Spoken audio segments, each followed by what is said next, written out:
I was thinking about moving down, getting a little closer to y'all, but then I remembered the camera over there, and I think for one of the first times I saw myself on YouTube, and I noticed I do a lot of walking around. I don't hold still a whole lot, but that's who I am. You got a pastor that, if they had it at the time he was in school, would have been diagnosed with ADD, but they hadn't invented that yet.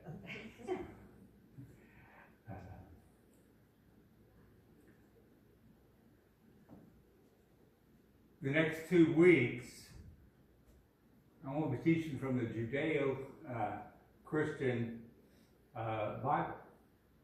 And I call it that because the first 5 books of our Bible, the Old Testament that we call it, it's Jewish scriptures.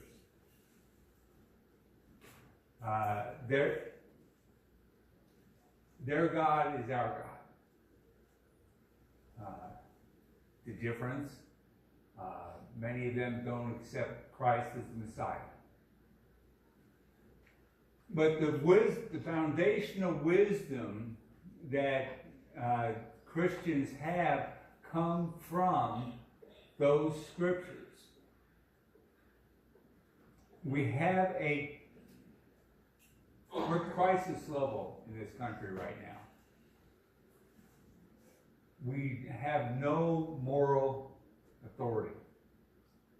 There is no moral standard for people to live by. One of our founding fathers, I think his name was Rudd, said that if we ever quit using the Bible in our schools, our nation will slowly drift away. We quit doing that about halfway through the last century. In fact, there's still controversy wherever someone posts the 10 Commandments. Even if they only do the 2 tablets with the Roman numerals on them, some people tend to get upset. But the reality is, that's the standard. The first 3 commandments talk about our relationship with God. These days, we've got to talk with people about it. Does God even exist? And you look at nature.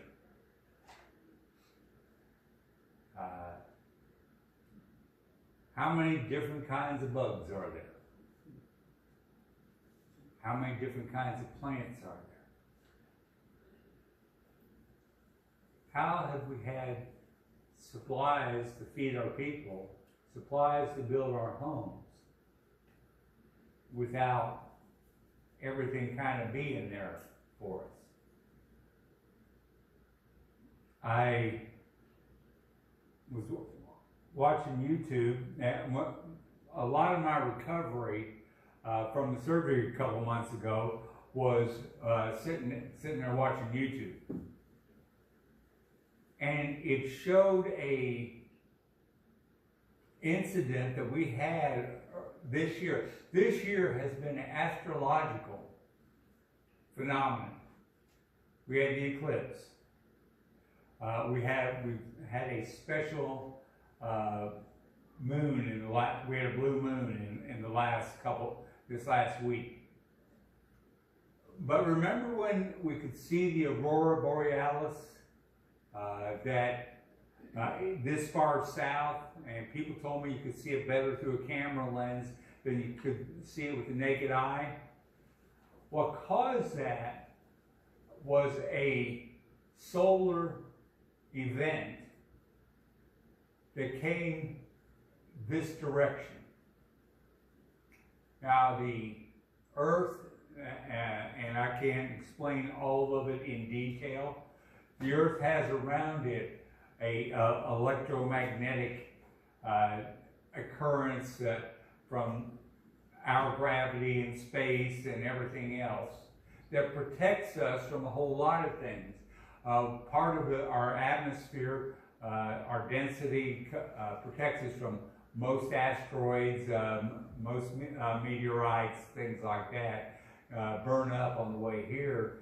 But also, a lot of the radiation from the sun is stopped. Well, this particular event came close enough to us that it completely knocked out that magnetic protection that we have. But then something happened. Just the energy from the sun came down, reflected off the earth, and went back, and that magnetic force started rebuilding. God's protection started rebuilding. We need to rebuild our relationship with God.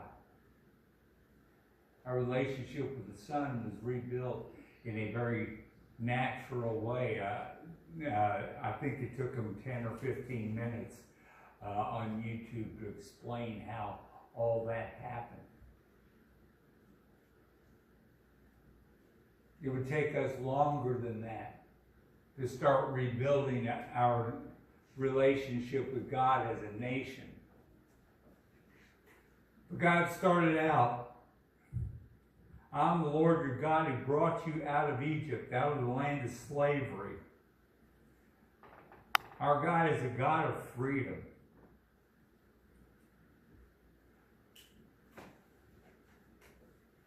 As he built that relationship with the Jewish people, they had voluntarily gone into Egypt, but the relationship between they and the Egyptians went sour because they were considered too powerful within Egypt, so they were enslaved. There was a dictate to let all the Jewish boys die at birth. They were feared because of their strength, but at the same time, they could not get their own freedom. They had neither the will, nor the want, nor the desire. God sent Moses and told him, you need to be free. He sent that messenger to them. And there was a battle, spiritual battle, between God and the gods of Egypt. There were plagues. There was punishment of the Jewish people. But eventually they walked out of there with a bounty. And their relationship with God protected them from the army that pursued them. They took time in the desert. I mentioned the gods of Egypt, so many of them, there were frogs and there were even flies. There were all these different things, and most of the plagues were battled right against them. And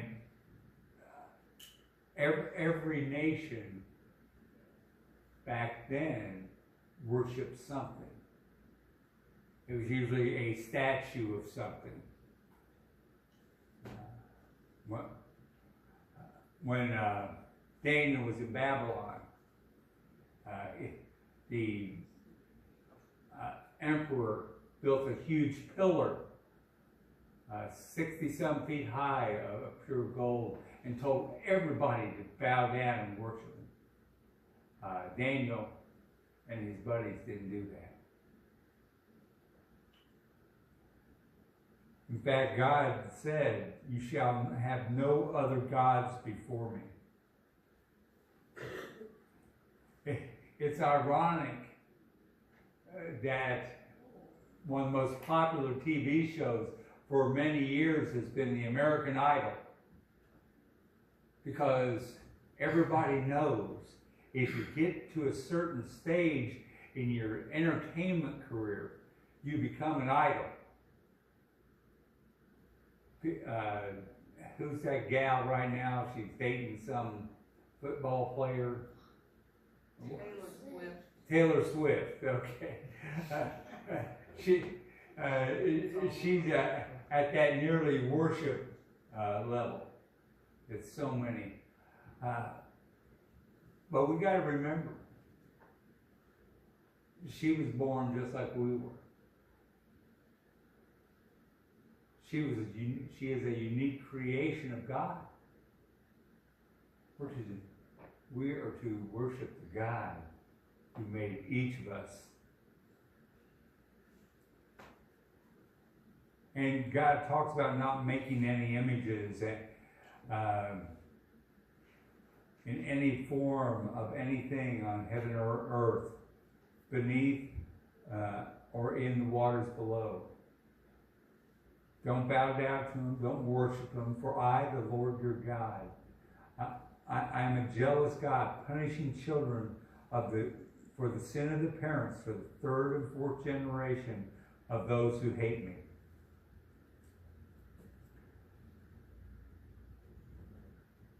Child abuse within a family is generational. We see that. If you talk to the people who work with that in the social services, they'll say most of the abusers come from abusive families. A young man who sees his father abusing his mother is more often not repulsed by it, but figures out that's the norm, and he treats his family the same way. And I've had more people over the years ask me about generational curses. And we see things like drug addiction and alcohol addiction and all these go from one generation to the next within a family.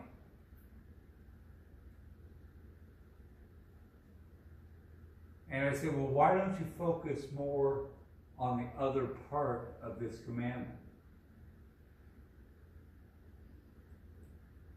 But showing love to 1,000 generations of those who love me and keep my commandments. I've been listening to some of the Jewish teachers with all the situation going on in Israel right now, with the persecution they're experiencing. We have so many people talking about why do the people hate the Jews so much, and we have groups that are supporting the ones persecuting them, rather than looking and say, hey, which one of these is right?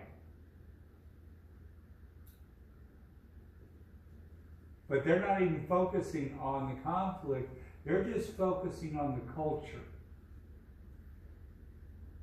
Why, on the average, does the average Jewish family make more than the average Gentile family? Because they teach when they start a business, they don't think about that business being single generation. They think about it being multiple generations. They also think about it being a community thing.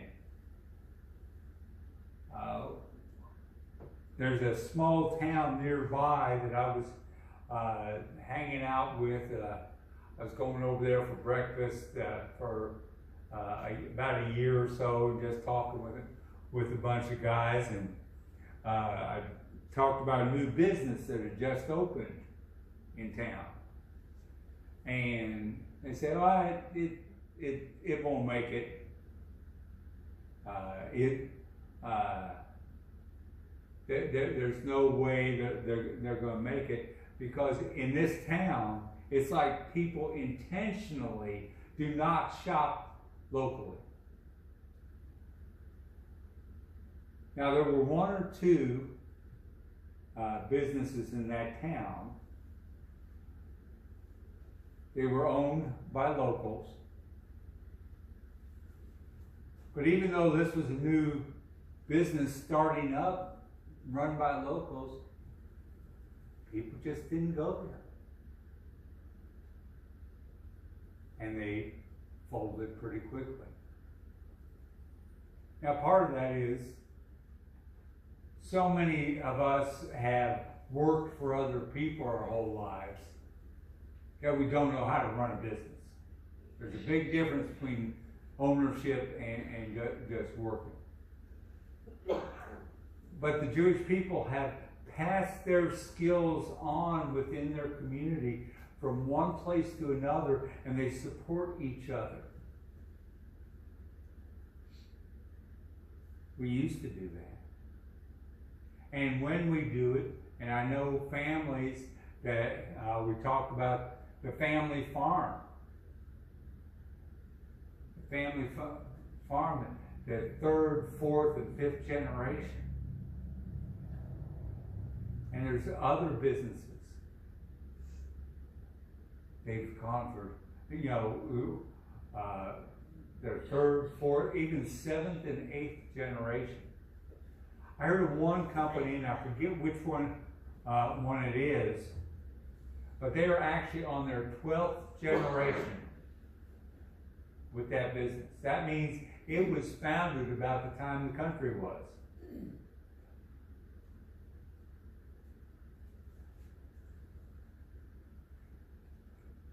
If we focus on God,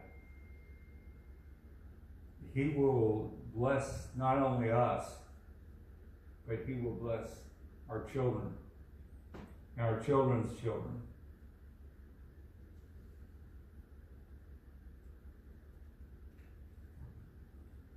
I'm looking for the next part here.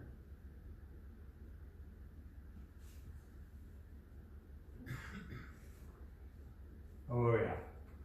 Remember the Sabbath day. 6 days you shall labor and do your work.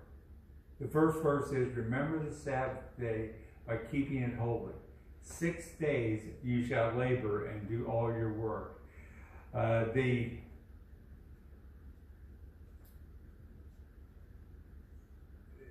We're told to work most of the time. 6 days. Now we have gone to pretty much a 5-day work week. That's working for somebody else. And then we take a day and we work for ourselves. We mow the lawn, we do all those kind of things. But some people just never stop and take a breath. Candy, several years ago, introduced me to the Hallmark Channel.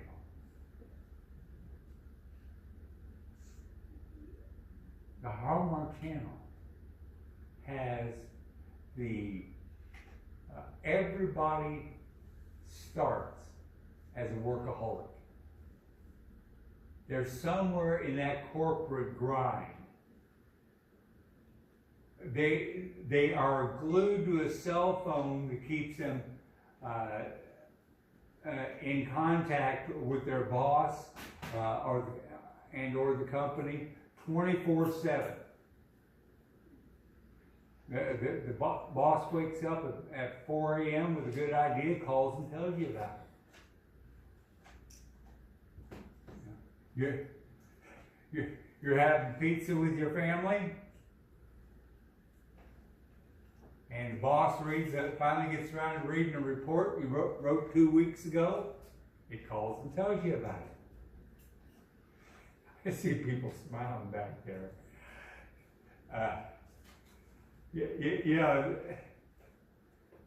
The old saying, a man works from dusk to dawn, but a woman's work is never done. You can only do that for so long. You need to take that break. There is more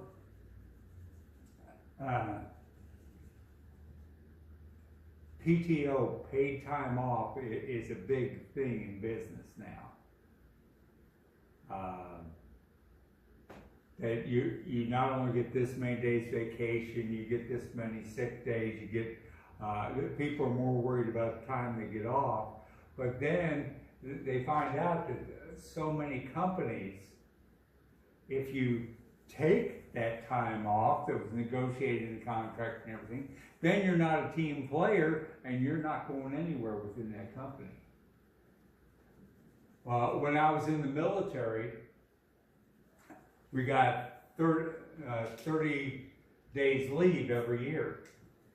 And it was interesting because if you wanted to go home, they counted the weekends.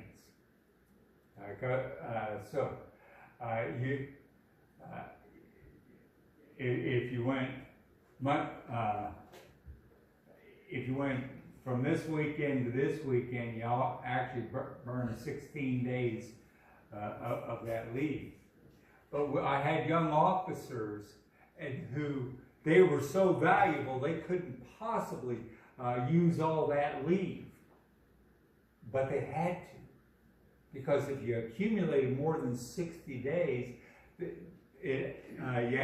your commander actually had to report up chain until it got to the U.S. Congress.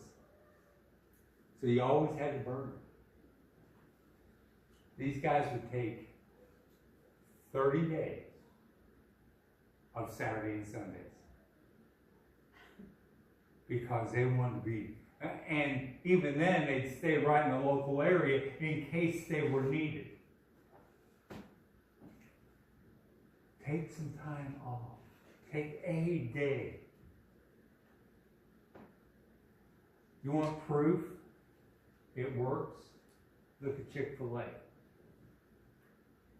Look at what J.C. Penney used to be. They were always closed on Sunday. Now, it's gotten so Sunday is not the holy day. In fact, in the Jewish community, it's Saturday, the Sabbath. Major corporations, one of them that I worked for a couple of years, say, you cannot work 7 days in a row. We find out you become unproductive if you do that. If you work a seventh day, you have to explain why, and you have to take that 8th day, no questions asked, you will take it off. Because they found out people are more productive when they take that day off. The 7th day is the Sabbath to the Lord your God. On it you shall not do any work, neither you, nor your son or daughter, nor your male or female servant, or your animals, nor any foreigner residing in your towns. Now, I'm one of the oldest people in here. I can remember a time that you didn't go out to eat on Sunday because no place was open.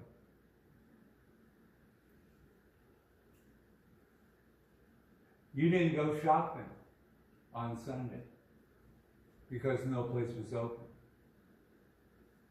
Slowly, we started putting that aside. People talk about a decline in church attendance. It might be because of boring preachers like myself,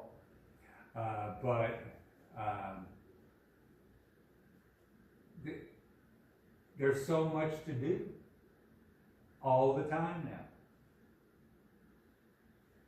There's no time. There's very little time when things are closed, and we're all so busy. For in 6 days the Lord made the heavens and the earth, the sea, and all that is in them. But he rested on the seventh day. Therefore the Lord blessed the Sabbath day and made it holy. I guess if God can do all the work he did, in 6 days, we should be able to get all ours done. And then finally, Billy's part, number 7. You should not misuse the name of the Lord your God, for the Lord will not hold anyone guiltless who misuses his name.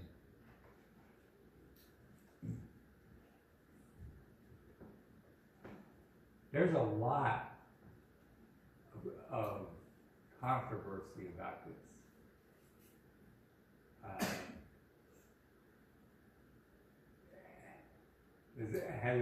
I'm sure most of us have heard the song, Jesus Take the Wheel, about a lady who was driving at night and she was tired and she lost control of the car and she called out, Jesus, take the wheel.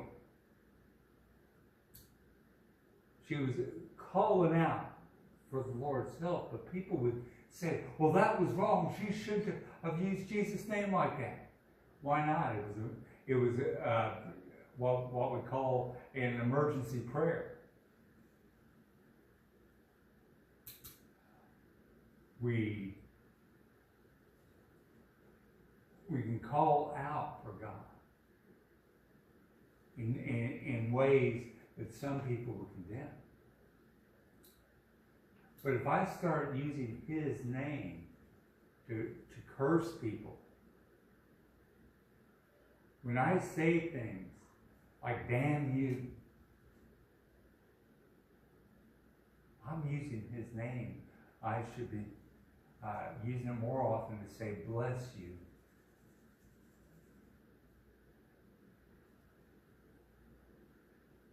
I was one place recently, and who here says grace before they eat? Who here thinks grace before they eat? Now, most of us don't vocalize it every time, but we do think about it each time. I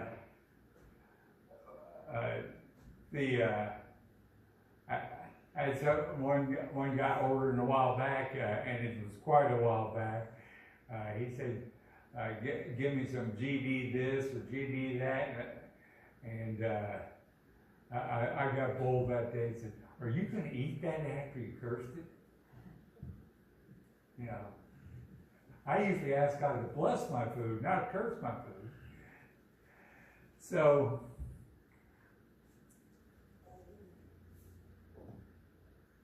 we need to watch our language. Use our language. Use our Lord's name to lift people up instead of put people down. These 3 commandments are summarized in Deuteronomy 6:5. When Jesus was asked,